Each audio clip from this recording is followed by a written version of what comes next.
নমস্কার। পাজেল একই পরিসীমা বিশিষ্ট একটি বৃত্তাকার এবং একটি বর্গাকার পার্কের ক্ষেত্রফলের অনুপাত কত? দুটো পার্ক, একটা বৃত্তাকার আর একটা বর্গাকার, দুটো পার্কেরই পরিসীমা একই, ক্ষেত্রফলের অনুপাত কত? এখানে দুটোর পরিসীমা সমান, তাই বৃত্তাকার হচ্ছে 2πr আর বর্গাকারে হচ্ছে 4a, এ দুটো ইকুয়াল। এখান থেকে 2 ইন্টু পাই হচ্ছে 22/7 into R equal to 4a। এখান থেকে ক্যালকুলেট করে আমরা পেলাম 11r ইকুয়াল টু 7a।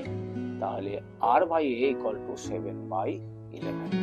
তাহলে আমরা এখানে r বাই a রিলেশন পেলাম 7/11।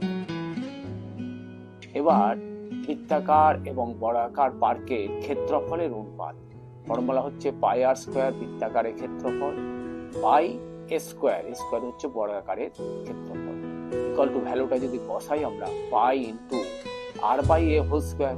পাইয়ের ভ্যালু 22/7, আর বাই এ হচ্ছে 7/11, আবার দুটো স্কোয়ার বলে আর একটা 7/11। এটা যদি আমরা ক্যান্সেল করি পেয়ে যাবো 14/11। তাহলে অনুপাত 14:11। ধন্যবাদ।